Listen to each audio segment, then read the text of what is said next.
Welcome everyone, Pastor Dave, and it is April the 9th. We're still here, by the way, 2012, and I know you're going to recognize his face. It's Brother Jesse, who was on our live blog TV program Saturday night on Two Salvations. He has a video up that is hitting very close to home to me.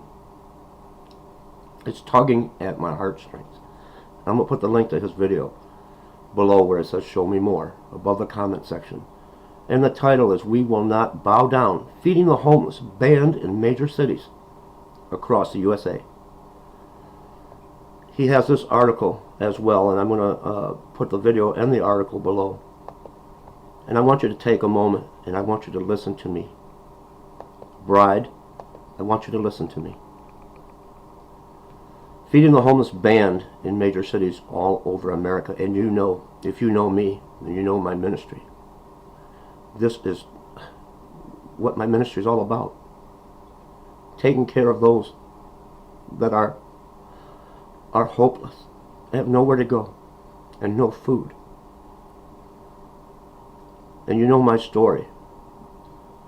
What would you do if you came across someone on the street that had not had anything to eat for several days? Would you give that person some food?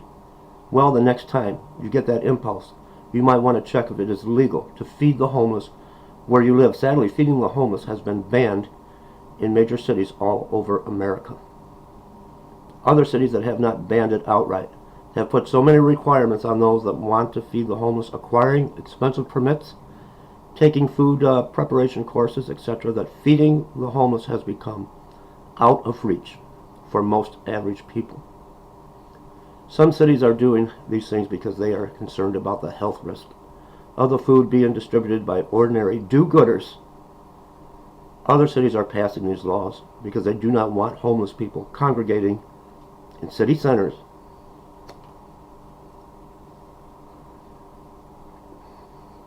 where they know they'll be fed. But at a time when poverty and government dependency are soaring to unprecedented levels, is it really a good idea to ban people from helping those that are hurting? And I knew about in Florida, where the pastors were arrested because they set up tables and they prepared food.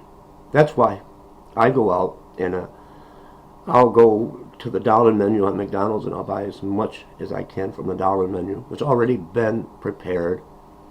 They've already passed their health and safety inspections. And I'll go to a restaurant and I'll buy whatever food that's already prepared, because I know how this world is today and this government. This is just another example that shows that our country is being taken over by control freaks. There seems to be this idea out there that it is the job of the government to take care of everyone and that nobody else should even try. The government's not taking care of anyone. Nobody is. No one's taking care of their brother. But do we really want to have a nation where you have to get the permission of a government before you do good to your fellow man? It isn't as if the government has rescued these homeless people. Homeless shelters all over the nation are turning people away each night because they have no more room. There are many homeless people that are lucky to just make it through each night alive. During the winter, sometimes a well-timed sandwich or a cup of warm soup can make a world of difference for a homeless person. But many U.S. cities have decided that feeding the homeless is such a threat that they had better devote law enforcement resources to making sure that it doesn't happen. You can be arrested for helping, and I know that. Someone in need, a homeless person. But you think, my beloved brothers and sisters, my viewers, that they're going to stop me? They're not going to stop me. This is so twisted. In America today, you need a permit to do almost anything. We are supposed to be a land of liberty and freedom. But these days, government bureaucrats have turned our rights into privileges that they can revoke at any time. The following are some of the major U.S. cities that have attempted to ban feeding the homeless. Philadelphia, Orlando, And we remember in Florida where the ministers were arrested. Houston, Dallas, Las Vegas, New York City. Can you believe it? The bureaucrats are officially out of control in America today. It seems like almost everything is illegal. One church down in Louisiana was recently ordered to stop giving out water because it did not have a government permit. This is what I see.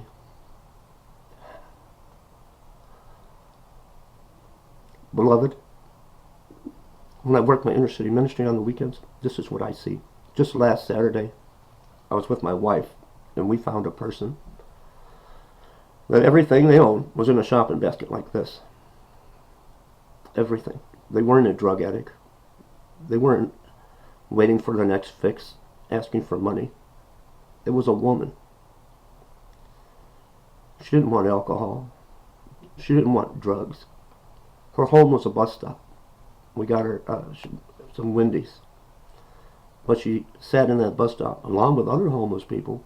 Some were drug addicts and some were alcoholics. But we're not to judge. We're not to judge. Now, Brother Jesse's video, you need to watch it. Because, you know,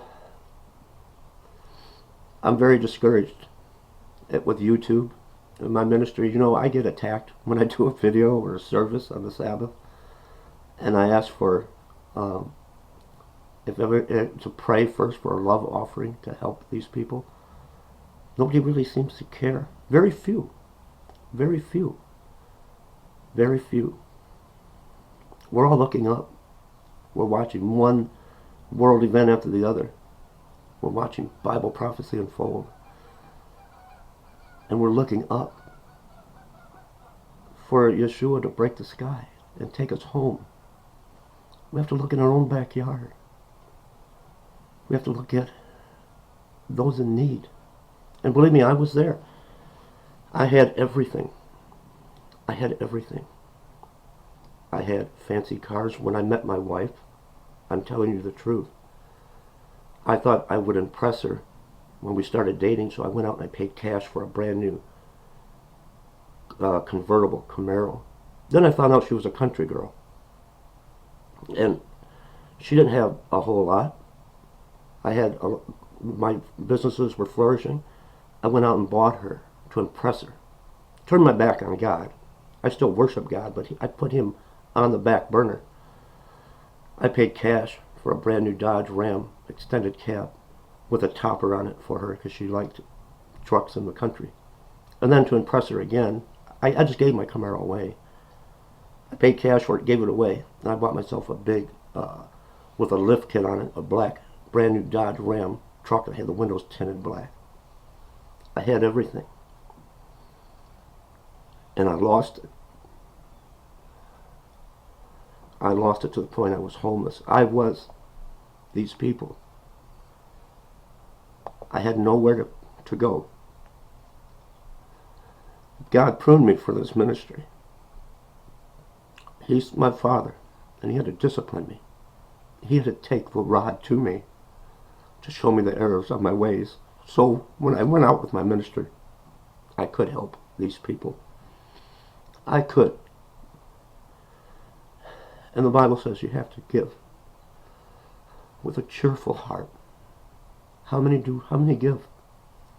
How many really care about their brother?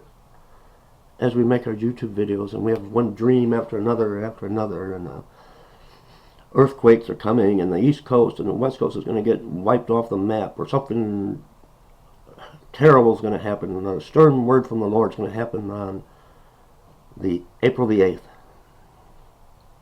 What's happening? There's a tsunami. There's a giant wave coming across this nation. There's an earthquake, a megaquake, that are hitting the people of the United States of America. And they're everywhere. They're everywhere.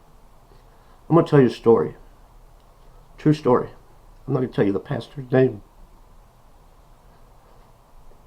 That at one time had a church, 501c3, and he wanted to do a test because I'm sure the Lord was leading him to help the homeless, help the people of the inner city that didn't have anything. So he had quite a large following, congregation. So what he did, he told the congregation, he said, I'm leaving for 3 weeks. I'm leaving for 3 weeks. I'm going to have an assistant pastor come in.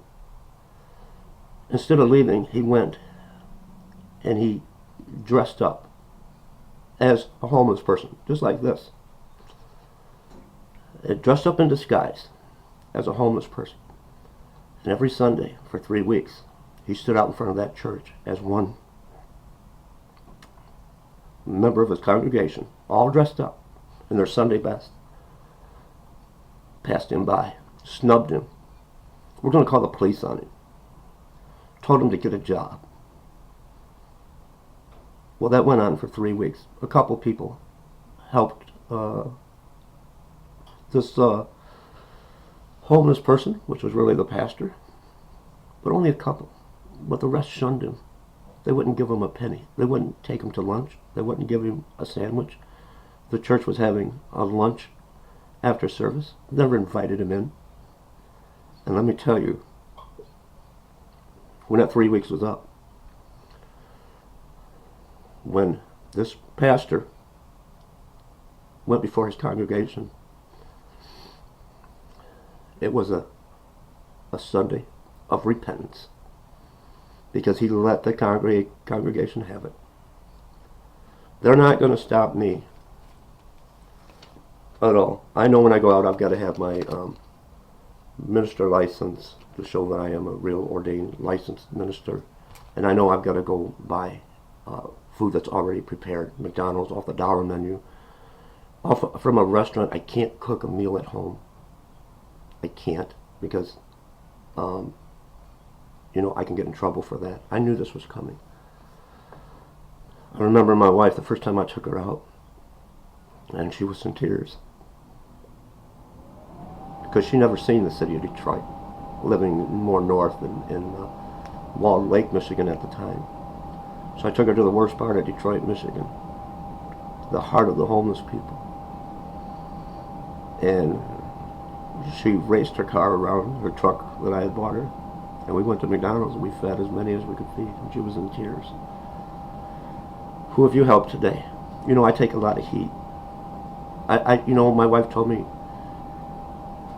if you would take your Rapture Ready coffee cup and have it duplicated, and make Rapture Ready t-shirts and Rapture Ready wristbands and sell them on your website, people would buy them and you could work your ministry, because people want to give, but they want to give to themselves. They want to glorify themselves with presents. They want something physical, and I'll never do that. If I ask for a donation during the service, I get torn apart.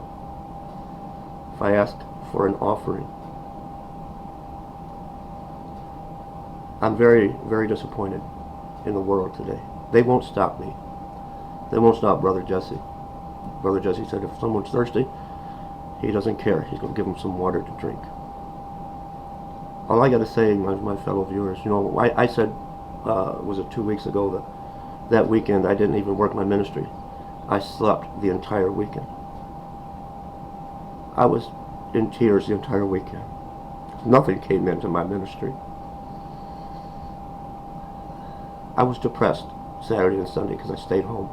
I have a few loyal people that give to the ministry. One, they don't have anything themselves, but it's not enough. I mean, and I tell them don't, because she's out of work and the husband's unemployed. These are the ones that try to help my ministry. But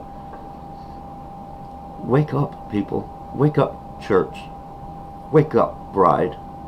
Wake up, dead bride. Wake up from your sleep. Look at your fellow man. Look at your fellow man. And look what this government's doing. They're trying to take away. So you can't even help the homeless. They won't stop me. I'll make the front page of the news, because they can arrest me.